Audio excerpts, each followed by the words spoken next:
আমি কিছুই দেখবো না। তুই বলছিলি যে বি করবো না, আবার বি করার জন্য দৌড়ে বেড়াচ্ছিস যে। শালারা যা লাগিছে আমাকে মনে হচ্ছে 5টি দেবে না। যাই আগে একটু বিটা করে আসি।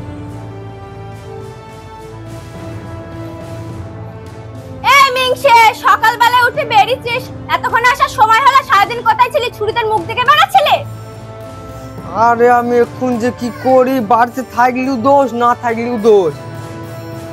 ভাই তুমি আমাকে এবার কেমন ক্ষমা করতে, তোমার বউয়ের সাথে আমার জীবনে কথা বলবো না।